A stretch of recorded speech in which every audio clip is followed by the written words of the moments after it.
नमस्कार. आज आपल्याकडे जे स्रोत आहेत ना ते खूपच रंजक आहेत. हो, अगदी. म्हणजे वरवर पाहता यांचा एकमेकांशी काही संबंधच नाहीये. बरोबर.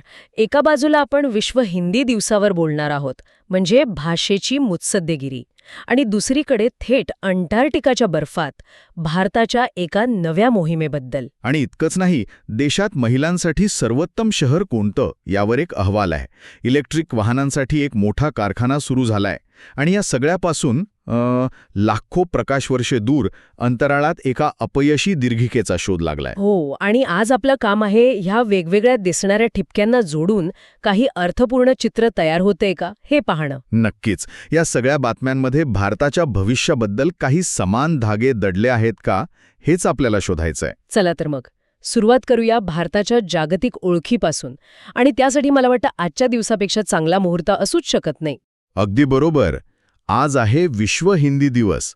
पण हा फक्त भाषेचा उत्सव नाहीये, हा भारताच्या सॉफ्ट पॉवर मुत्सद्देगिरीचा एक खूप महत्वाचा भाग आहे. अच्छा. याची सुरुवात झाली होती 1975 मध्ये. नागपूरमध्ये पहिलं जागतिक हिंदी संमेलन झालं होतं, ज्याचं उद्घाटन इंदिरा गांधींनी केलं होतं. पण त्याला अधिकृत स्वरूप मिळालं 2006 मध्ये, जेव्हा पंतप्रधान मनमोहन सिंग यांनी हा दिवस साजरा करण्याची घोषणा केली. पण मला नेहमी एक गोंधळ होतो. म्हणजे 14 सप्टेंबरला आपण राष्ट्रीय हिंदी दिवस साजरा करतो आणि 10 जानेवारीला विश्व हिंदी दिवस. यातला नेमका फरक काय आहे? हा खूप महत्वाचा प्रश्न आहे. बघा, 14 सप्टेंबर हा पूर्णपणे देशांतर्गत दिवस आहे. तो दिवस 1949च्या आठवणीत साजरा होतो, जेव्हा हिंदीला भारताची राजभाषा म्हणून स्वीकारलं गेलं. म्हणजे त्याचा उद्देश देशात हिंदीचा वापर वाढवणे हा आहे. अगदी. याउलट आजचा दिवस 10 जानेवारी हा पूर्णपणे आंतरराष्ट्रीय आहे. याचा उद्देश हिंदीला जगाच्या व्यासपीठावर नेणे, तिचा प्रचार करणे हा आहे. जगभरातले भारतीय दूतावास आज मोठे कार्यक्रम आयोजित करतात. आणि मला वाटतं हा प्रचार यशस्वी होताना दिसतोय. हिंदी आज जगात 4थी सर्वाधिक बोलली जाणारी भाषा आहे. हो, पण फक्त संख्येचाच मुद्दा नाहीये. आता तिचं स्वरूपही बदलते. पूर्वी कसं होतं, फक्त फिजी, मॉरिशस सारख्या देशांपुरतं तिचं अस्तित्व मर्यादित होतं. बरोबर, जिथे भारतीय वंशाचे लोक जास्त आहेत. पण आता तसं नाहीये. आता ती जागतिक व्यापारापर्यंत पोचलीये.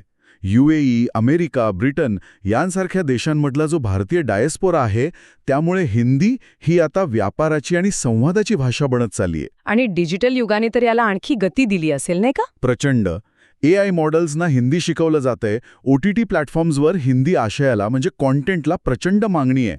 त्यामुळे आता हिंदी फक्त साहित्याची भाषा राहिलेली नाही, तर ती तंत्रज्ञान आणि मनोरंजनाची एक जागतिक भाषा बनतेय. भाषेच्या या जागतिक विस्ताराकडून आपण थेट अशा ठिकाणी जाऊया जिथे भाषा नाही पण विज्ञान आहे. अंटार्क्टिका. तिथे भारताची मैत्री-2 ही मोहीम आकार घेत आहे. हो, आपलं जुनं मैत्री केंद्र जे 1989 मध्ये सुरू झालं होतं, ते आता 35 वर्षांपेक्षा जास्त जुनं झालंय. त्यामुळे आता एका नवीन अत्याधुनिक केंद्राची गरज आहे. आणि तेच आहे मैत्री-2. हा तर खूप मोठा प्रकल्प असणार. हो, खूप मोठा. 2032 पर्यंत तो पूर्ण होईल आणि त्यासाठी अंदाजे 2000 कोटी रुपये खर्च अपेक्षित आहे. यात अत्याधुनिक प्रयोगशाळा असतील, आईस कोर म्हणजे बर्फाचा आतून काढलेले नमुने जपून ठेवण्यासाठी विशेष यंत्रणा असेल. या प्रकल्पातली सगळ्यात धक्कादायक आणि तितकीच रंजक गोष्ट म्हणजे यात संयुक्त अरब एमिरातीचा म्हणजे UAEचा सहभाग आहे. एक वाळवंटी देश. हो, जिथे बर्फ फक्त मॉलमध्ये दिसतो.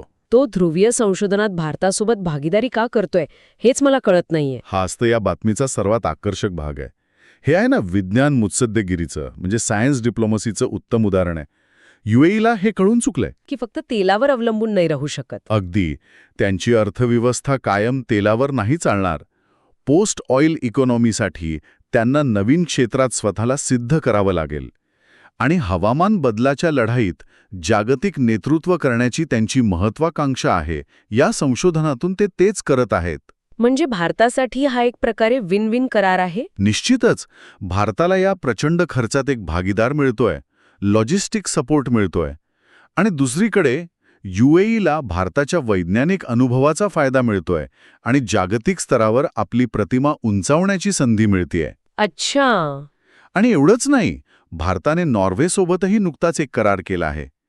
त्यामुळे आता उत्तर आणि दक्षिण दोन्ही ध्रुवांवर आपलं संशोधन अधिक मजबूत होईल. म्हणजे एकीकडे भाषेच्या माध्यमातून तर दुसरीकडे विज्ञानाच्या माध्यमातून भारत जागतिक स्तरावर आपली ओळख घट्ट करत आहे. पण कोणत्याही देशाची जागतिक ताकद त्याच्या अंतर्गत सामाजिक प्रगतीवर अवलंबून असते. बरोबर आहे. आणि याच संदर्भात देशातील महिलांसाठी सर्वोत्तम शहरे कोणती हा प्रश्न खूप महत्वाचा ठरतो. आणि याच प्रश्नाचं उत्तर अवतार ग्रुपच्या top cities for women in India index 2025 या अहवालात मिळतं. या अहवालात 2 महत्त्वाचे निकष आहेत. पहिला, सोशल इन्क्लुजन स्कोअर म्हणजे SIS, ज्यात शहराची सुरक्षितता, आरोग्य सुविधा वगैरे गोष्टी येतात. बरोबर. आणि दुसरा, इंडस्ट्रियल इन्क्लुजन स्कोअर म्हणजे IIS, ज्यात महिलांसाठी नोकरीच्या संधी आणि करिअरमध्ये पुढे जाण्याची शक्यता मोजली जाते. आणि यात बेंगलुरू पहिल्या क्रमांकावर आहे. पण हे थोडं विरोधाभासी नाही का? कारण बेंगलुरूमध्ये महिलांच्या सुरक्षिततेचा प्रश्न अनेकदा चर्चेत असतो. मग ते अव्वल कसं? हाच या अहवालाचा सर्वात मोठा आणि कदाचित वादग्रस्त निष्कर्ष आहे. बेंगलुरूचा सोशल इन्क्लुजन स्कोअर म्हणजे सुरक्षिततेचा स्कोअर तुलनेने कमी आहे, पण तिथला इंडस्ट्रियल इन्क्लुजन स्कोअर तो देशात सर्वाधिक आहे. अच्छा, म्हणजे IT स्टार्टअप्समुळे तिथे संधी जास्त आहेत. अगदी. IT, बायोटेक आणि स्टार्टअप्सच्या इकोसिस्टममुळे तिथे महिलांसाठी आर्थिक प्रगतीच्या ज्या संधी आहेत त्या इतर कोणत्याही शहरापेक्षा खूप जास्त आहेत. म्हणजे याचा अर्थ असा होतो का की आजच्या काळात महिलांसाठी आर्थिक स्वातंत्र्य हां, हे सुरक्षितेच्या मुद्द्यापेक्षा जास्त महत्वाचं ठरत आहे? तुम्ही अगदी बरोबर मुद्दा पकडलाय. म्हणजे सर्वोत्तम शहर या संकल्पनेची व्याख्याच बदलत आहे का? बरोबर. हा अहवाल आपल्याला हाच विचार करायला लावतोय की आता प्राधान्यक्रम बदलत आहेत. आर्थिक स्वावलंबन हेच एक प्रकारचं सुरक्षा कवच मानलं जात आहे. आणि या यादीत उत्तर आणि दक्षिण भारतातली दरी पण दिसते नाही का? स्पष्ट दिसते. पहिल्या 10 पैकी 5 शहरं दक्षिणेकडची आहेत. चेन्नई तर सुरक्षिततेच्या बाबतीत देशात सर्वोत्तम ठरलंय. याउलट उत्तरेकडील शहरं जसं की गुरुग्राम आर्थिक संधींमध्ये पुढे असली तरी सामाजिक सुरक्षितेत मागे आहेत. हा फरक खूप काही सांगून जातो. चला आता शहरांमधून थेट कारखान्यांकडे वळूया. अशोक लेलँडने लखनौमध्ये एक मोठा प्रकल्प सुरू केला आहे. हो, 1000 कोटी रुपयांची गुंतवणूक असलेला हा कारखाना केवळ 18 महिन्यांच्या विक्रमी वेळेत उभारला गेला आहे. पण त्याचं खरं वैशिष्ट्य वेगळंच आहे. ते काय? अशोक लेलँडसारखी पारंपरिक कंपनी जी डिझेल इंजिनसाठी ओळखली जाते, तिने हा कारखाना प्रामुख्याने फक्त इलेक्ट्रिक वाहनांसाठी समर्पित केला आहे. अरे वा, ही तर एक मोठी ओढी आहे. म्हणजे कंपनीसाठी हा एक मोठा धोका नाही का? धोका आहे, पण त्याहून मोठी संधी आहे. त्यांना कळून चुकलंय की भविष्य इलेक्ट्रिक वाहनांचंच आहे. आता जर या स्पर्धेत उतरलो नाही तर काही वर्षांनी आपण कालबाह्य होऊ. हा कारखाना म्हणजे त्यांनी भविष्यावर लावलेला 1000 कोटींचा डाव आहे. आणि इथे काय बनणार आहे? इथे बसेस आणि छोटे इलेक्ट्रिक व्यावसायिक टेम्पो म्हणजे ELCV बनतील. आणि यात केवळ उद्योग नाही तर पर्यावरण आणि रोजगार यांचाही विचार दिसतोय. तो कसा? हा कारखाना नेट झिरो उत्सर्जनाचे लक्ष्य समोर ठेवून उभारलाय. कंपनीचे ध्येय 2048 पर्यंत पूर्णपणे कार्बन न्यूट्रल होण्याचे आहे. यासोबतच हिंदुजा समूह दरवर्षी 10,000 स्थानिक तरुणांना कौशल्य प्रशिक्षण देणार आहे. हा विकासाचा एक एकात्मिक दृष्टिकोन आहे. विकासाची आणि प्रगतीची हीच गती आपल्याला क्रीडा क्षेत्रातही दिसते आहे. महिला प्रीमियर लीग WPL च्या 4थ्या हंगामाला दणक्यात सुरुवात झाली आहे. हो, 9 जानेवारीला मुंबई आणि बंगळुरू यांच्यात पहिला सामना झाला. स्पर्धा रंगात आली आहे. पण यावेळच्या हंगामातील सर्वात मोठी आणि महत्त्वाची घडामोड मैदानाबाहेर घडली आहे. ती कोणती? आंतरराष्ट्रीय क्रिकेट परिषदेने म्हणजे ICCने WPLसाठी एक विशेष विंडो उपलब्ध करून दिली आहे. विंडो म्हणजे काय? सोप्या भाषेत सांगायचं तर WPL सुरू असताना जगात इतर कोणतेही मोठे आंतरराष्ट्रीय महिला क्रिकेट सामने होणार नाहीत. अरे वा, याचा अर्थ तर खूप मोठा आहे. खूप मोठा. याचा अर्थ ऑस्ट्रेलिया, इंग्लंड सारख्या देशांतील सर्वोत्तम खेळाडू आता कोणत्याही राष्ट्रीय कर्तव्याच्या चिंतेशिवाय पूर्ण हंगामासाठी उपलब्ध असतील. हे WPLला जागतिक स्तरावर मिळालेले प्रतिष्ठेचं शिक्कामोर्तब आहे. या एका निर्णयामुळे WPL आता जगातील सर्वात मोठ्या आणि महत्त्वाच्या क्रीडा लीग्सच्या पंक्तीत जाऊन बसली आहे. आता सुरक्षा आणि सुशासनाच्या काही महत्त्वाच्या घडामोडी पाहूया.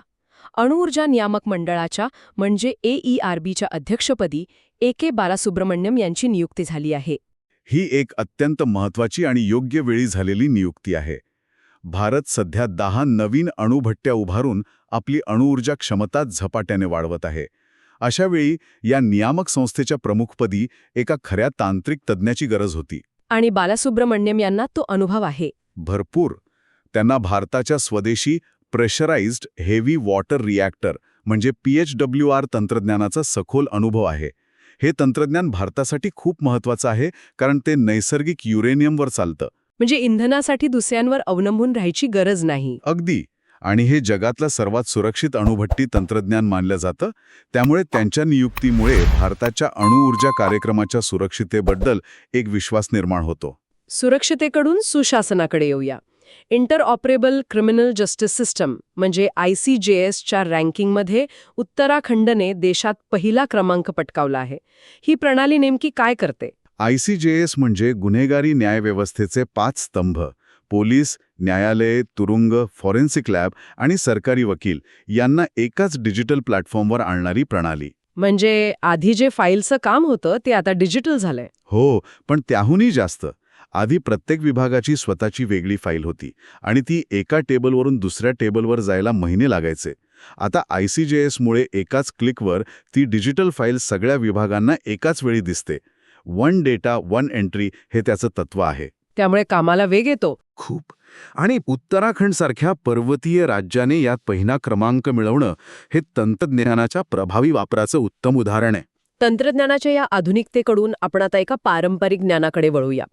राजस्थानच्या नागोरी अश्वगंधाला GI टॅग मिळालाय. हो, GI टॅग म्हणजे भौगोलिक ओळख. हे त्या उत्पादनाला त्याच्या विशिष्ट जागेमुळे मिळालेलं कायदेशीर संरक्षण आहे. आणि नागोरी अश्वगंधा तर त्याच्या औषधी गुणधर्मांसाठी जगप्रसिद्ध आहे. पण ते इतर अश्वगंधापेक्षा वेगळं कसं ठरतं? त्यात असं काय खास आहे? याचं उत्तर नागोरच्या जमिनीत आणि हवामानात दडलं आहे. तिथली रखरखीत वालुकामय जमीन आणि पाण्याची कमतरता या वनस्पतीमध्ये एक प्रकारचा स्ट्रेस किंवा ताण निर्माण करते. अच्छा. आणि स्वतःला वाचवण्यासाठी ही वनस्पती विधानुलाइटसारखी औषधी रसायनं जास्त प्रमाणात तयार करते. म्हणजे त्या प्रदेशाची जी कठोरता आहे तीच त्या वनस्पतीला अधिक गुणकारी बनवते. किती विलक्षण गोष्ट आहे ही. बरोबर. The very harshness of the region creates a product of unique value हा निसर्गाचा एक चमत्कार आहे. आणि या GI टॅगमुळे आता तिथल्या शेतकऱ्यांना आंतरराष्ट्रीय बाजारात चांगला भाव मिळेल आणि बनावट उत्पादनांना आळा बसेल. परंपरा आणि निसर्गाच्या या संयोगाकडून पर्यावरणाशी संबंधित एका चिंतेच्या विषयाकडे जाऊया. मिष्टी योजना, जी खारफुटीच्या म्हणजे मँग्रोव्हच्या संवर्धनासाठी आहे. इथे काहीतरी गडबड दिसतीये. हो, ही खूप महत्वाची योजना आहे. खारफुटीची जंगलं म्हणजे आपल्या किनारपट्टीची नैसर्गिक बायोशील्ड. ती चक्रीवादळ आणि त्सुनामीपासून आपलं संरक्षण करतात. पण विजयवाडा येथे झालेल्या आढावा बैठकीत एक धक्कादायक बाब समोर आली. काय झालंय? निधीची कमतरता आहे का? नाही, उलटा आहे. या योजनेसाठी मंजूर झालेल्या 825 कोटी रुपयांपैकी केवळ 100 कोटी रुपयांचा वापर झालाय. काय सांगताय? निधी उपलब्ध असूनही वापरला जात नाहीये. हो, हा मंदवेग खूप चिंताजनक आहे. याची कारणं प्रशासकीय दिरंगाई असू शकते किंवा राजकीय इच्छाशक्तीचा अभाव, पण परिणाम गंभीर आहेत. याचा अर्थ आपली किनारपट्टी अधिक असुरक्षित होत आहे. ही खरंच चिंतेची बाब आहे. आता एका नाविन्यपूर्ण धोरणाबद्दल बोलूया. तमिळनाडूने देशातील पहिले डीप टेक स्टार्टअप पॉलिसी आणली आहे. हे डीप टेक म्हणजे नेमकं काय? डीप टेक म्हणजे असे स्टार्टअप्स जे AI, रोबोटिक्स, स्पेस टेक्नॉलॉजी अशा अत्यंत प्रगत वैज्ञानिक संशोधनावर आधारित उत्पादनं किंवा सेवा तयार करतात.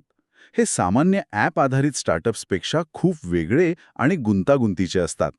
आणि या धोरणाचं वैशिष्ट्य काय आहे? या धोरणात एक भन्नाट कल्पना आहे. Government as early adopter. म्हणजे सरकार स्वतः या स्टार्टअपचा पहिला ग्राहक बनेल. अच्छा. अगदी बरोबर.